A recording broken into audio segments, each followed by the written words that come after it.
whenever anyone asks me where's Wentworth, thank you.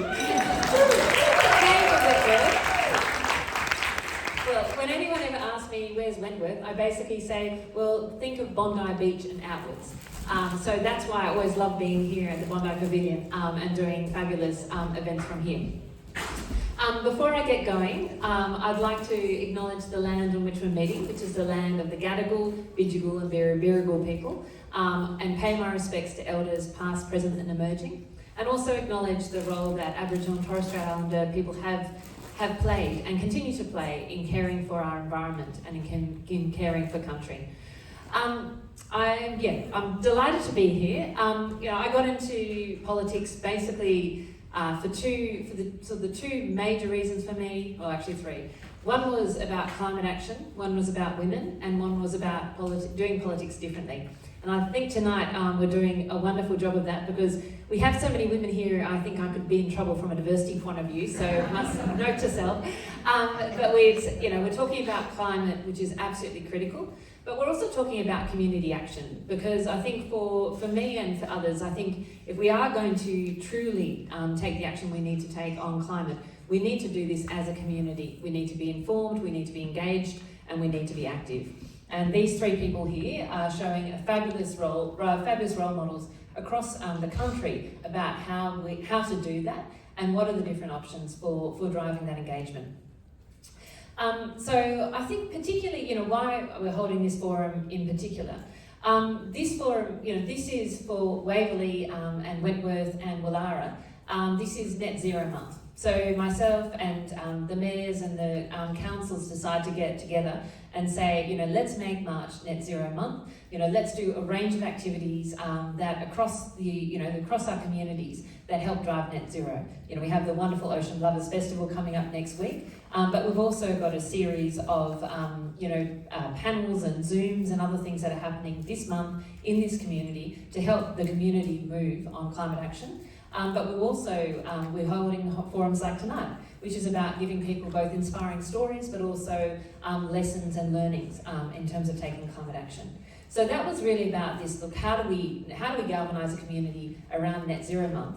But let's particularly focus on the role that young people have played and are playing in terms of driving this movement. And I particularly, one area that we particularly want to talk about was Angelie's advocacy in the Duty of Care Bill, which advocates and asks governments to have this duty in considering environmental impacts of legislation on younger generations. And I think today we will hear how young people are driving the action on climate change and why their involvement is absolutely critical. And for me, it's critical.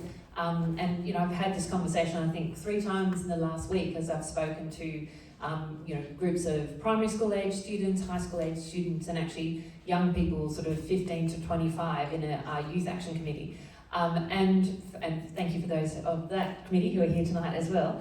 What I've said to those groups is that, we in Parliament will make decisions that have long-term impacts that will impact far beyond the lives of actually the young people in the country right now. But those future people, the people who currently can't vote, don't have a voice unless we help facilitate that, and frankly, unless they take that voice themselves.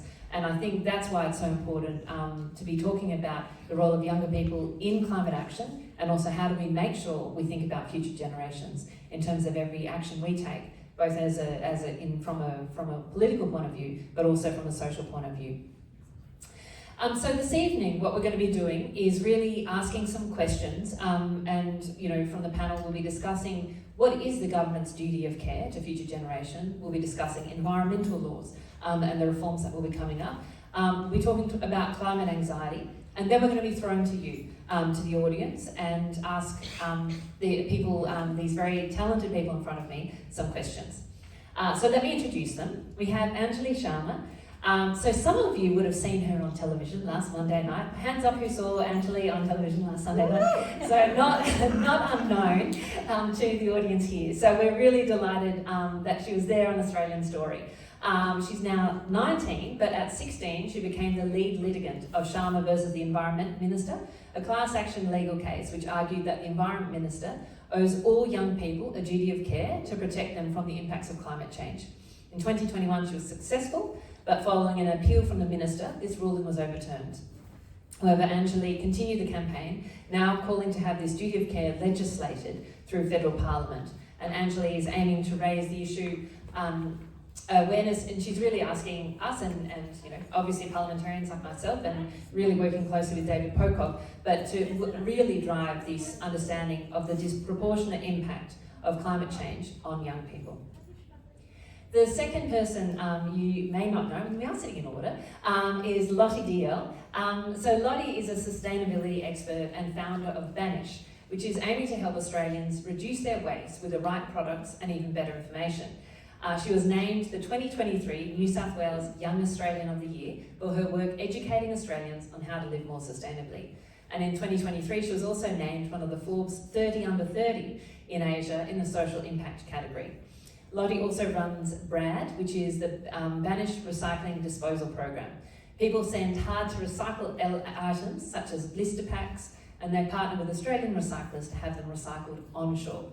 The BRAD initiative recycled 11 tonnes of waste, or 150,000 products from 11,000 households within its first 20 months. So absolutely huge impact. And for those of you who ever find yourself sort of near Central or UTS, their Banish has a fabulous store in that area. I was there the other day buying some wonderful sort of sustainable things to help me basically reduce waste in the house, including these sort of silicon sort of liners you put on your baking trays, which I've used like 5 times in the last 2 weeks, and to avoid using baking paper and alfoil and things like that. But it has an incredible store, an incredible story.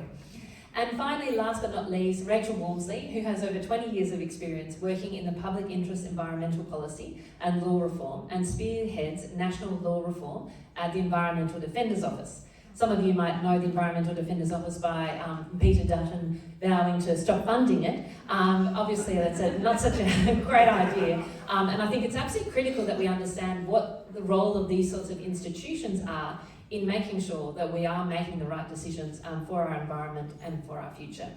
She's written and presented extensive submissions and discussion papers and advised governments, parliamentary inquiries and NGOs on a range of environmental law issues, including climate policy, natural resource management and biodiversity law. Rachel is listed in the Best Lawyers Australia in the climate change and environmental and planning law categories. So quite the panel we have here. So I'm going to start off with some questions, but really we will have time for some questions from the audience at the end. So please start thinking about those. We'll have some roving mics, so you get to ask us some questions as well. So let me start. I might start with you, Angelie. You were obviously very young when you got started with climate action. So tell me, why did you get involved and how did it all start? I mean, your journey is remarkable. Thank you. I'm sitting here talking to you guys right now at the end of what's been, I think, a 5-year road in climate advocacy. And it all started because I have been seeing for most of my life the real tangible impacts of climate change on my family, my extended family who still live in India, which is where I was born. India, particularly in recent years, has been hit horrifically by heat waves, by floods that have taken lives, destroyed livelihoods. They've sent transmission lines and trees flowing away in floodwaters, washing away homes, and really, really destroying communities and community ties. And that's something I've grown up alongside, but on the other side of the world, and that has concocted in me a strange kind of mix of knowing this injustice and feeling so much anger and wanting to do something about it. So at the age of 15, I got involved first with School Strike for Climate, and that was the first time I'd really been in a group of young people who had the same fears as me, who had the same passion as me, and who really wanted to take that fight to the government. And I was part of organising those really, really big strikes that you might remember back in 2019, which brought hundreds and thousands of people to the streets of all major cities, of many rural and regional towns as well. And through the people that I got to know in School Strike for Climate kind of led me into the legal avenue, because I have always been really, really interested in the law. I've been a debater and a public speaker and just, a great arguer, as my mum would say. And I got to know about this legal aspect of environmental destruction and the injustice that causes for young people. and took on this case against the Federal Environment Minister, Susan Lee, arguing that she owes young people a duty of care to protect us from the impacts of climate change. We know that duties of care are owed in all facets of society. There's doctors to patients, there's teachers to students, and for me, it's a logical progression from that if the lives of myself and my generation and those to come after us will be so intrinsically shaped by the decisions made in Parliament today, then we should be owed this duty of care. So it started off with me for knowing why I was campaigning for this, which was the injustice I saw with my family, and it's led me down this road. And I've been really, really lucky to, I guess, find like-minded people along the way that have kept me pushing and gotten the campaign and my work to this point. And so obviously, you won the case and you lost the case, and then now we're really following up with the duty of care bill and really trying to drive that. Why did you decide that actually legislation was the right step forward in this case? So we started the duty of care court case, and it was a really, really novel idea, taking the concept to one of the country's highest institutions, that the government owed a duty of care to young people. To win on first instance was a sense of hope that I had absolutely never felt in my entire life. The government taking 8 children back to court and arguing really that they didn't have to care about young people wasn't completely unexpected, and neither was the court ruling in their favour, given that we were 8 young people represented by a litigation guardian and the government was well lawyered, well resourced. It was an uphill battle. But something that was really, really unexpected was what the court actually said in that decision. They said that they weren't overturning this decision because they didn't necessarily believe that a duty of care didn't exist, but that they believed that if it did exist, it wasn't their job to impose it, but it was the job of Parliament. They believed that if this duty of care applied to Parliament, then it should be created by them and should be enforced by them. So we thought, why let this fight die now when that's a really, really valuable statement to have been made by one of the country's highest institutions? Because it also gives us a really, really valuable opportunity to say now to Parliament, well, the federal court has washed their hands, essentially, of imposing this duty of care. If you wash your hands too, they've handballed it over to you. If you refuse to take on that challenge, then at a time where trust in our country's highest institutions is already declining, what message are you sending to society? Who are we as young people and us as wider society meant to look to protect our rights in a time where we know that climate change will so intrinsically define our lives? So that's why legislation is the path that we've taken now. And if people care about this and support this, what can they do? How can they get behind what you guys are doing? So we know that private members' bills very rarely pass, but we also know that when they pass, they speak to really, really morally evocative issues, and we hope that this bill is something that has the agreement of wider society. And we also know that having that backing and that support from people like you is what is going to ultimately bring the government to the table and make them realise that they can't just, without consequence, refuse to support this bill because people like you are watching and supporting this. So you have been handed a flyer as you walked in today, and that has information about our campaign. There's a QR code in there to sign the petition if you believe in this really important piece of law reform. And we also have our social media on there so you can keep up to date with the campaign and the activities that we're doing. We've run a range of activities. We've brought young people from around Australia into Parliament to lobby, to meet with their MPs and to call for this legislation to be passed. And we're always on the lookout for people to help us with opportunities that crop up time and time again. So, if you do want to get involved greater into the future, then that's where to keep up to date. But for now, it'd be lovely if you could sign the petition. There's also resources on our website, which you can find through that petition, to talk to your MPs and let them know that you really believe in this piece of legislation. Okay, brilliant. Thank you. I might go to you, Lottie, next. Acting individually is something that you really advocate strongly for in your work with Banish. Firstly, I'd love to hear a little bit about your journey to Banish and the wonderful work you do. But then I'd love you to talk about how can young people make the difference and also, galvanise other generations to take real action. No worries. Thanks for having me. So I started Banish actually 6 years ago. We just had our birthday, and the reason was I was actually working as a journalist at the time in the health and fitness industry, and I was doing my research because as an individual I wanted to do more when it came to the planet. I had started doing my research and seeing turtles with straws up their noses and the seabirds that have plastics in their stomachs, and there was all of this doom and gloom in the news headlines, but there was no one there saying, well, this is what you can do about it. It was just telling you everything that was going wrong with climate change, but it wasn't saying, but here's how to fix it. So I saw a real opportunity to help educate people like myself on how they as individuals could make sustainable changes and take action, because I believe that by doing small things as individuals, that not only is this the catalyst for change in your own life, but it is doing that thing like remembering a reusable coffee cup is so small and so insignificant, but it might lead you to make more decisions and more changes, and then by the time next time you know it, you might be choosing to buy an EV vehicle, or you might be offsetting, or you might be installing solar on your house. And I think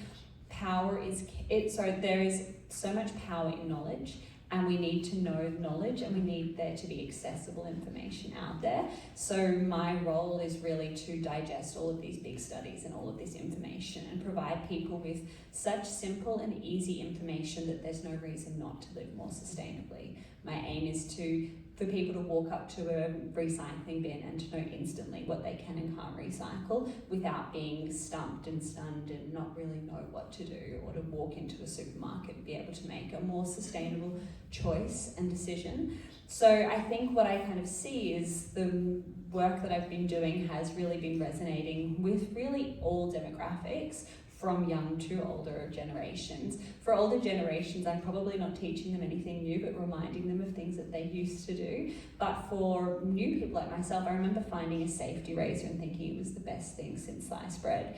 And then calling one of my old neighbours about it, and she's going, yeah, I've had one of those for 60 years.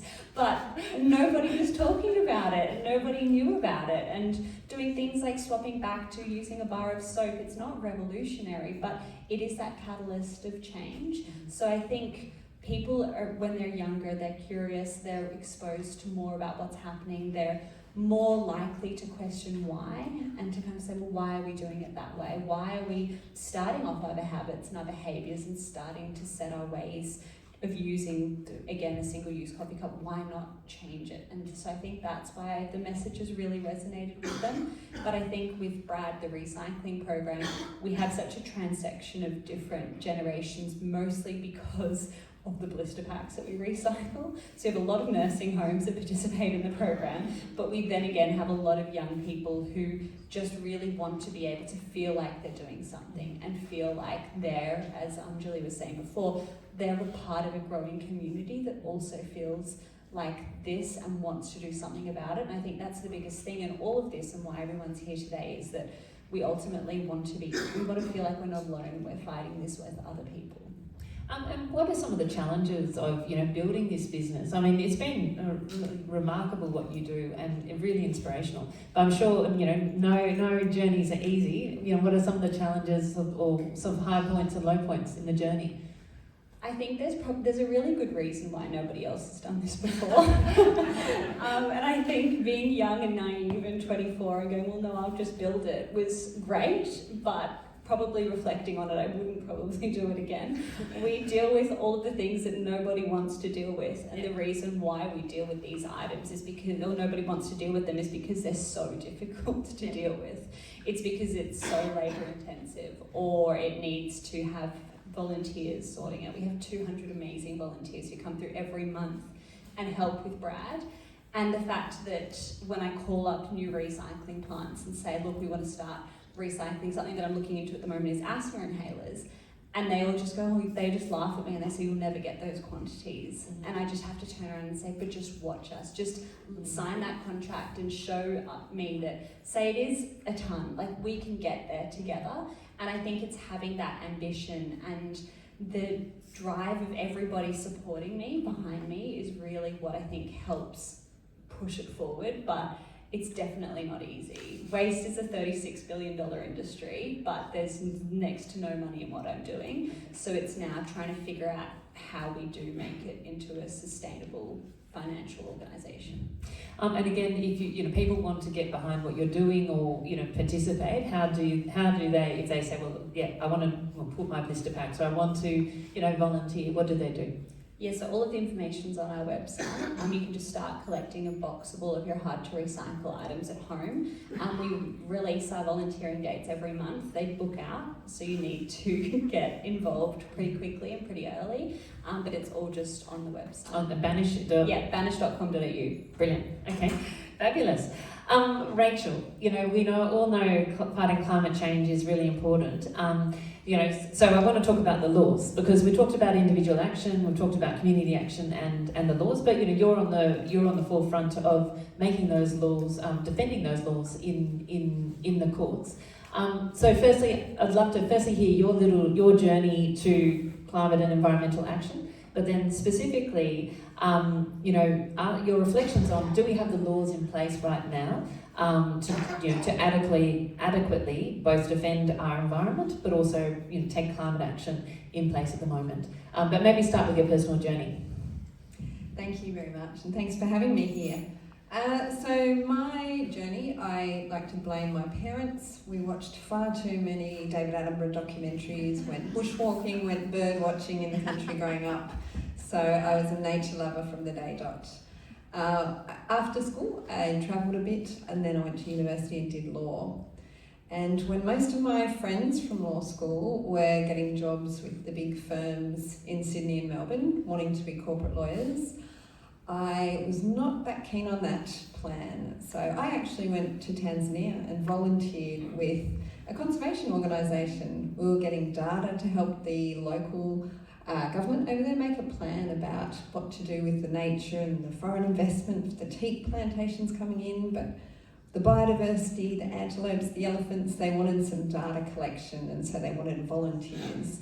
So I actually headed off to Tanzania, and instead of doing corporate law, I was literally ankle deep in elephant poo, and I loved it. It was wonderful. And so I knew corporate law was not the path for me, but happily I came back to Australia and was lucky enough to find a career with the Environmental Defence Office. So we're a public interest environment centre, we're a community legal centre, but we're now national, and we do run climate court cases. They're anything from challenging coal mines to now taking on big companies who make claims that are not backed up by evidence, greenwashing cases where a company might say, oh yeah, we're net zero, but when you look at their fine print, they're actually expanding their investment in gas, for example. We run cases protecting koalas for nature. We run cases on water management. We run cases for individuals, community groups, First Nations peoples, farmers, all sorts. But we also do law reform, because we don't want to have to run a case on every bad decision that's made currently. What we want to actually have is better laws in place in Australia that can actually deliver outcomes for climate, for nature, for business and for communities. So a really important bit of the work that we do is actually working on law reform. So on to the second part of the question, have we got laws that work in Australia for climate? I'll start with some good news. I think in the last couple of years we have made progress. At the national level, we have a Climate Change Act now from 2022, where we finally actually legislated emissions reduction targets 43% below 2005 levels by 2030, and then zero by 2050. That act actually recognises in the objects we need to keep our temperature increase below 2 degrees, preferably 1.5 degrees. It sets up a climate authority, it has climate statements, and Allegra was fantastic in getting that bill strengthened, and it went through Parliament. So we have a Climate Act at the national level. We also have some very technical amendments to strengthen how we regulate our biggest 200 or so industrial emitters. These are projects up and running. We've got new, stronger rules about reducing their emissions in the safeguard mechanism. We have made progress there. And because of our federal system, of course, New South Wales is quite competitive. Before Christmas, we now have a Net Zero Future Act in New South Wales as well. They're actually promising 50% reduction by 2030, 70% by 2035, and net zero by 2050. And again, they're setting up a net zero commission. They've got objectives, and interestingly, in their guiding principles, they even refer to things like a right to a healthy environment. So that's great. We've got climate law at the federal level, climate law at the national level. But if you're a proponent and you say want to have a project that's a new coal mine, you don't actually just go straight to the climate law and say, gosh, does this fit within the target? It's actually totally different laws that govern those kinds of major decisions that impact our climate. At the federal level, we have a 20-year-old law called the Environment Protection and Biodiversity Conservation Act. In 1,000 pages, guess how many times it mentions climate change? Zero. Exactly. It's out of date, it's under review, and we have a wonderful opportunity to reform it hopefully this year. And many climate wrecking projects have been approved to date under that Act. At the New South Wales level, similarly, we have an Environment Planning and Assessment Act that we've had since 1979. It has been amended pretty much every single session of Parliament, but can you guess how many times it's been amended to improve climate outcomes or embed climate considerations? Zero. So there's a massive need for climate reform at the national and state and territory levels to actually make climate change a mandatory consideration for decision makers. Decision makers should have to think about the targets, the carbon budgets. They should have to think about future generations. There's huge demand for EDO at the moment to run cases because our laws are not clear on climate change. So we actually have to run the cases, get the opinions from court, and we really need the parliaments to catch up and make the laws clear. Before we move to questions from the audience, I wanted to talk about climate anxiety, because this is something that particularly affects young people, but it affects not only young people. I know that it affects people across the board. And in a 2022 survey found that 59% of 16 to 25-year-olds were very or extremely worried about climate change, and 84% were moderately worried. This is, I've spoken to doctors for the environment, who've also talked a lot about this and their concerns, particularly for young people in relation to climate anxiety. And so, a question for all of you is, what can young people do? What can parents, guardians, and teachers do to both help young people struggling with climate anxiety and also empower them? Or, what's the best way of managing it? Anyone? Okay, I'll start.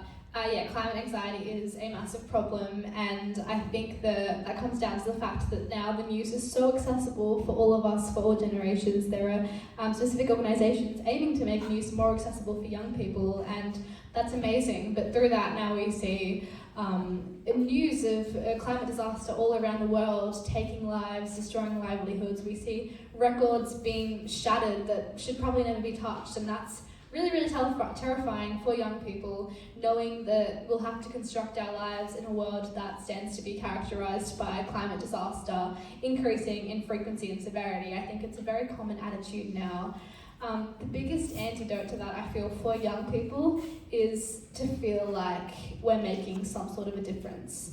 Because climate anxiety coupled with hopelessness and that kind of despair is going to send us all into a pit of doom scrolling, and it's not going to be productive to getting anything done. But climate anxiety, with the antidote of feeling like you are making a difference in the world and you are doing your part, and no matter what happens down the track, you will be able to say that you did your part, is very powerful. Because the decisions that you make, the small decisions, to join School Strike for Climate or to get involved in your school's environment group, who knows where that could lead you down the line. So I guess my advice to young people would be that you have to find your niche. For me, that was law and public speaking, which is why I'm here today. But that's not everyone's strength. You might have strength in art or music or sport. And I can tell you right now that there are organisations in all of those sectors and more that are using their passion, their talent to speak up for greater climate action, and that those organisations are accessible to you if you look and if you reach out to them. And then, I guess on the highest level for legislators, the biggest antidote to climate anxiety will be the legislative acknowledgement that climate change does affect young people in a disproportionate way and that our laws must be updated to reflect that. So that's why we're campaigning so hard for this duty of care, because young people need to know that not every federal institution is washing their hands of the responsibility to account for the needs and the rights and the interests of young people, and that we are being seen, we are being heard, and our needs are being reflected in legislation. That is crucial, not just to protect our rights and our health and well-being, but to have that antidote to climate anxiety. Thank you. Lottie, do you want to go next? I agree with everything that you've said. I will also add to that by saying that one of my biggest things when I'm talking to people about their own climate impact is focus on what you can control and what is in your immediate remit. So you might be able to control your consumption of single-use plastics. You might not be able to control the fact that your house isn't solar if you're a renter, for example. So for me, it is focusing on that and remembering and always keeping front of mind that sustainability is a journey and it's not always going to be perfect. And I'm still somebody that uses plastic. I wish that I was somebody that didn't, but living in this day and age, it's not really that feasible for me right now. But I'm acknowledging that I'm on a journey and I'm living every day more sustainably than the one before. And if I do have a day that wasn't that sustainable, then I'll make sure that the next one is. And I think it's knowing that we're all trying our best and that you aren't alone in this journey is my biggest thing. I can speak as a parent. I think it is a very real issue. I remember a time when my lovely son, who's here tonight, came home in Year 3, and he was quite upset because his teacher, i.e. the person in charge of teaching 9-year-olds about science, said she didn't believe in climate change. And obviously, he knows his mother's job. They've seen me talk about the Murray-Darling Basin and koalas and climate change, so we talk about it in our home. But hearing from, a person at school in authority that they don't believe, it started an interesting conversation for us. And we always say to our kids, look at the science, look at the evidence and ask questions. Kids can and should ask questions. Just because adults have decided something in a certain way for a long time doesn't mean they should. Like court cases like the ones Angelie's brought, the ones we brought for Waratah Coal, they were young people saying, actually, no, let's rethink this. So I totally think that kids should be in Parliament talking about legislation, not just on school excursions. So I'd say, talk to your friends about this. I totally agree about the stuff you can do at home. Again, my beautiful children, they tell me to shush when I get overly excited about my solar panels and how great they are on a sunny day. But they also know not to leave the fridge open too long when they're looking for a snack. Or take out the recycling, do the composting, those little things that do help. But I'd just probably reiterate Anjali's point that you don't need a law degree, you don't need to be a scientist to contribute to the climate challenge. Any profession that you want to take, whether it's like firefighter, chef, artist, journalist, there are so nurses, like health professionals, pretty much any piece of work that you want to do, follow your passion and use your powers for good, because there are sustainable choices that you can do and influences you can make. Brilliant. It really resonates what you described. How I got involved in climate and actually why I'm in politics was about 12 years ago. I was, on a bushwalk with a friend of mine who was working in renewable energy, and I said, look, I don't know how I can help. I don't have any particularly technical skills at the time. I was running a fashion company, but I said, look, if there is something I can do, let me know. And about a year later, he called me on it and said, actually, we're setting up Sydney Renewable Power Company. We're looking for people with business experience. Can you help?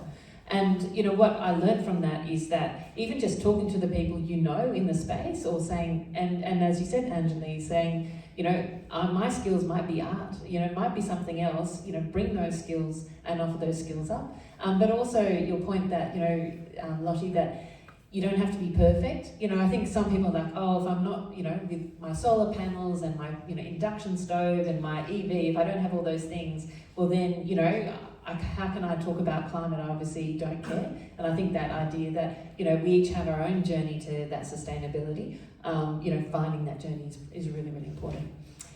Right, I'm going to call it to the audience now. So please ask any questions. I think Ella's there with a roving mic. Well, thank you. Allegra, you just spoke of the statistics with children with students with climate change anxiety, and it's really high. Rachel, then you talked about your children in the classroom and the cognitive dissonance they were experiencing where the teacher was not speaking it. Tanya and I here have worked we're both teachers who have worked in this field and recognise the issue there, where a lot of teachers aren't on board speaking of climate and climate action. And it seems like there's an issue from above. We don't have the legislation. We don't have the policy settings in place that even kind of guide teachers in that direction. Australia is very poorly speaking of this on an international level. And I wanted to ask you, Rachel, have you got anything in the pipeline that can help push for this? I think that's a great question, and there are a lot of ways that our law is inadequate, because climate change isn't just an issue for the Environment Department. It's absolutely an issue for the Education Department, the curriculum. It's an issue for tourism. It's an issue for insurance. Every single portfolio has a climate issue, and I absolutely agree. We don't have that kind of direction from above that is coming through. I mean, in relation to, you know, our experience with the school, I did have to, you know, remain calm and start drafting my letter to the principal, but even just going to PNC meetings and saying, why don't we get some solar panels on the school roof, because, you know, it's good for the school, you know, it'll bring the bills down, get our veggie patch going. But they're like, oh, that's not the priority, that's not what we've got funding for. And there were just blocks along the way. So what we need is that kind of holistic public policy thinking that embeds climate across a range of different things. And I think you're right, law does have a place, but again, it's about raising your voice and actually asking the questions for all these different institutions. And I can say there are lots of wonderful, wonderful teachers out there who are teaching sustainability to kids, and kids just get it. They're like, yes. So yeah, I remain hopeful.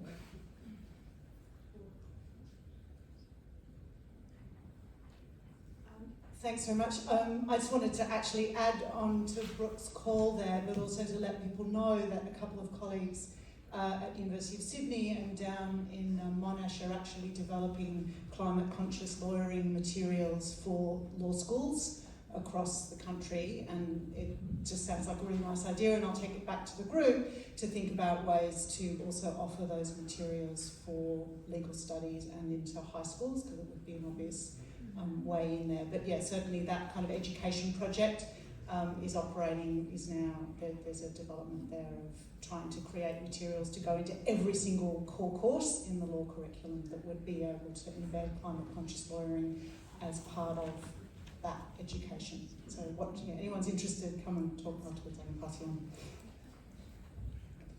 on. For the medicos, duty of care entails a full discussion about the entire thing, pluses and minuses. Would such a bill entail a full climate debate? A couple of months ago, I was up in Brisbane and I bumped into, of all people, Malcolm Roberts, of all people, and he said, bring on the debate. I'll only listen to these things if there's a full debate with all the evidence brought out. That was what he had to say. Well, what do you think of that is to have that full debate and put him to bed once and for all?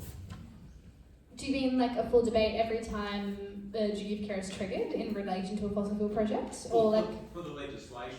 Yeah, no, absolutely. So the legislation right now is before a Senate Committee for Environment and Communications. They're inquiring into the bill, and that's had a public submissions process, and they'll hand out their report on the 27th of March. After that, the bill will go to debate in the Senate, and so yeah, we'll hear all opinions aired on that. And I'm sure anyone who agrees with Malcolm Roberts in the Senate will be more than happy to share their opinions. And yeah, we'll see where the bill goes from there.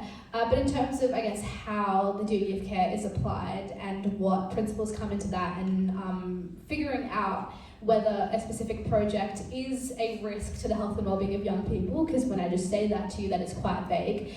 Should the bill become legislation, there would be specific frameworks put into place, and that would be the job of the Department for Climate Change and Energy, the Department for Health, to, I guess, work together to figure out a framework to use the best available science to work out what projects will have a tangible risk.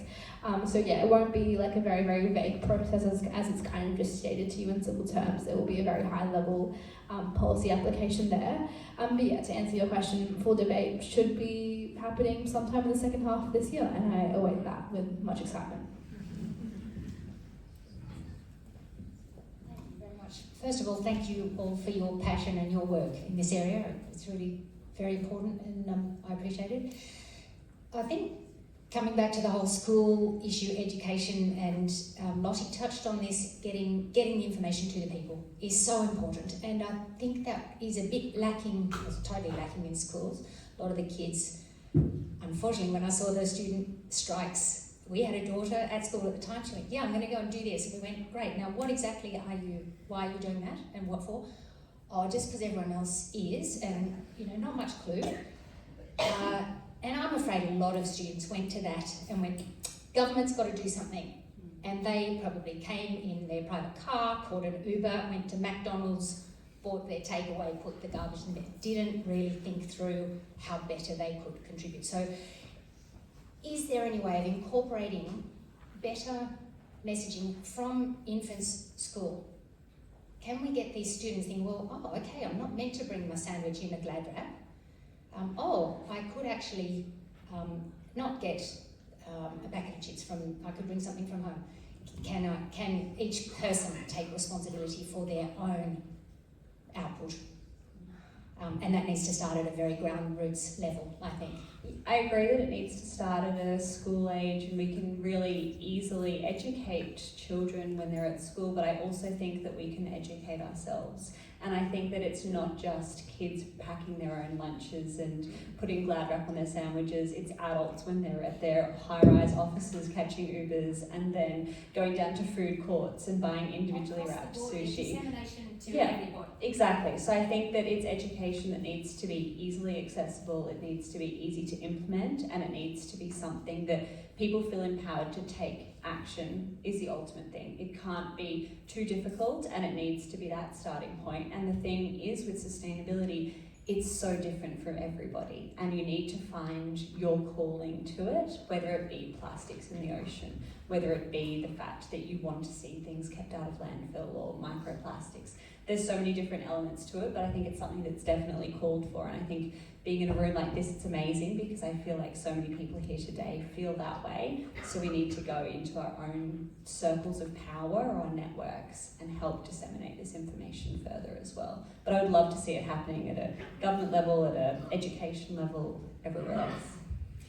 And I want to add something onto that. I think that the more that individuals take action and also talk about that action and share that, with politicians and publicly, the more likely we are to move with government policies can move. Because I think, I always say politicians are not very courageous, and I genuinely mean that, because I think politicians are often following community sentiment rather than leading community sentiment. So we need to get that community sentiment more visible and active in front of our politicians, myself included, to make sure that we are driving these pieces. And so, for instance, if you look at, plastics, and we're going to there's a big festival next week here in Bondi called the Ocean Lovers Festival, which is particularly around plastics and the impact on the ocean. So heaps of events, please get involved. But looking at that, it's really clear.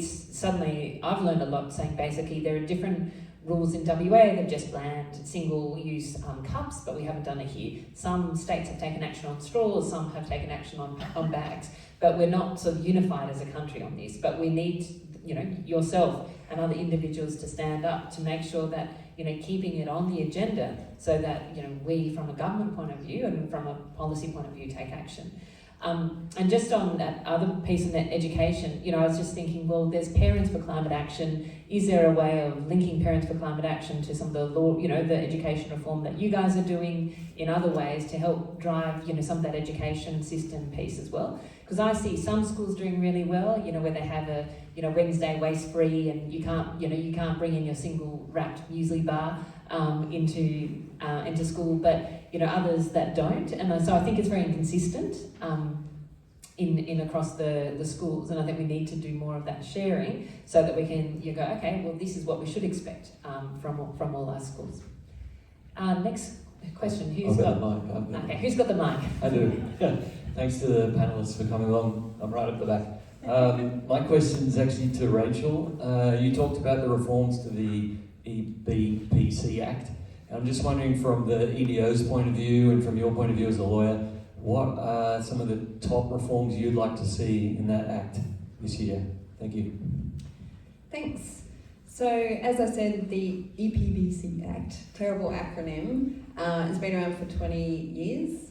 It got a review nearly 5 years ago now by Professor Graham Samuel, who basically said it's not fit for purpose, it's failing, we need a complete overhaul. After the government changed and the latest State of Environment report was released, the current government has committed to a nature positive plan and rewriting the laws so that we have a new Nature Positive Act, so that we have a national EPA, an independent Environment Protection Authority that can make decisions according to new national standards. So the ambition in the Nature Positive Plan is quite high, and we strongly support that high ambition. So we've been negotiating on the drafts of the reforms at the moment, because they're due in the second half of this year. And there's a bit of a disconnect between what's said in the Nature Positive Plan about how we're going to fix these laws and the draft bits of legislation and policy that we're seeing in consultation so far look a bit familiar. They look like they've cut and pasted from current laws, and we're in danger of repeating mistakes of the past. So what the EDO wants to see is a truly independent decision maker in this new national body.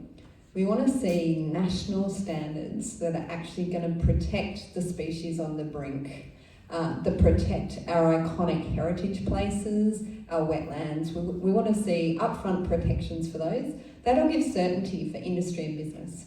They know if this is going to be a no-go area, that's a quick no, design your project somewhere else. What we need is really clear standards, and of course, we need climate change to get a mention in this Act.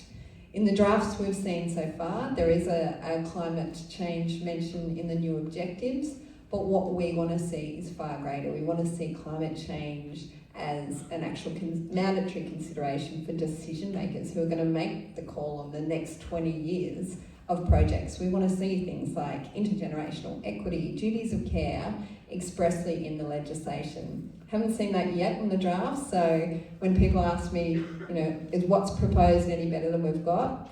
We have to wait and see, but we're working really hard with government, with independent MPs. We're doing briefings on different issues, because this package will have to go to Parliament. And again, we will have a whole new debate in Parliament when the package goes in and it goes to inquiry about whether it's better and whether it's doing enough on climate change. But we're certainly working really, really hard, because it needs a lot of improvement. But this is the best opportunity we've had in 20 years to get a strong national law.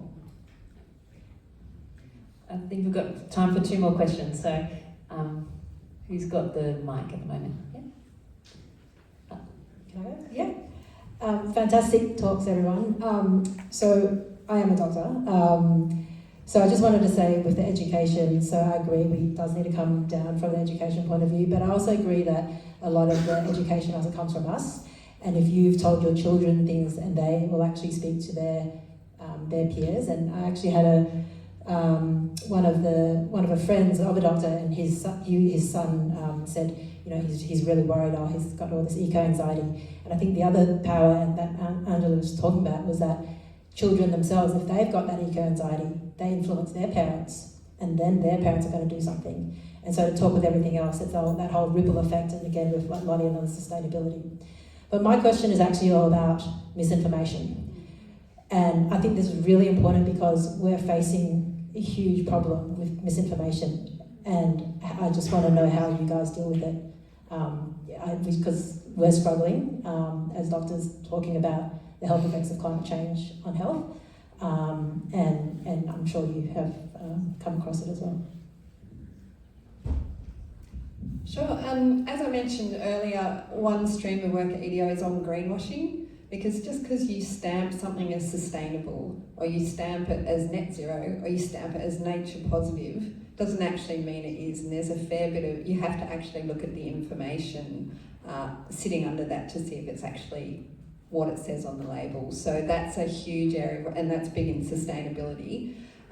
There are some reforms coming through that are going to require companies to disclose climate risks, disclose nature risks, so that there is a move towards getting better information. We're going to have a new environmental data office, an information office at the national level for better environmental information about what's actually happening in Australia. There's going to be environmental accounts. This is all part of the Nature Positive Plan.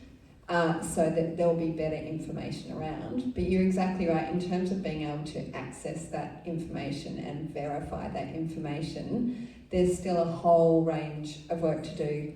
But interestingly, in the climate court cases we've run, the information about the impacts of climate change, the fact that a project that mines coal, supplies coal, produces climate harm, that's very rarely in dispute in the court. The joint experts will actually accept, yeah, coal is going to cause that pollution is going to cause the harm. Yep, that's kind of a settled fact. Let's move on to who's responsible. Is it a decision maker? Is it Parliament? But a lot of the science is actually accepted. But I think there's a massive communication piece in actually getting that understood more broadly in the community, because there is so much misinformation, and it is disturbing when, our kids hear things or hear things from their friends and you're like, that's wrong, right? And again, come back to the science and the evidence, but just that communication piece. I think it's that we need the journalists, the movie makers, the storytellers to really find ways to get the right information out there. Just to add on to that, I think that misinformation has a very, very clear link to climate anxiety, because you think, not just as a young person, but as any kind of person trying to know how to do that bit for climate change. It's like, oh, well, I know climate change is a problem, and this person over here is telling me that nuclear is a way to solve it, but this person here is telling me that's slow and ineffective. And, somebody's saying Santos is bad, but Santos says they're really good, and BHP is bad. BHP created the green, climate footprint. They can't be bad. There's just all of this, dissonance, discourse in the climate space that makes it really, really inaccessible for average people who want to kind of make their way into that space and know what they can do for it to be accessible. I think a great solution to that is talking to the community in simple terms about the issue and about the solution. I think that independent MPs are doing that really well, because now we're seeing a system where legislation isn't kind of just created in Canberra, passed in Canberra, and then rolled out. It's more of a community discussion, like we're sitting here today talking about legislation that's before Parliament, whereas most pieces of legislation you don't hear about until they apply to your lives. And also in simple terms, I think that the duty of care, particularly, people have heard the word duty of care before, people know what a duty of care is, and people can guess from context what it entails.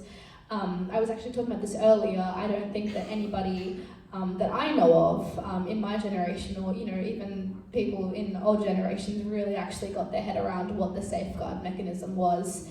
That was a massive thing that took up so much of the media in terms of the climate debate. I'm still not fully around what it does.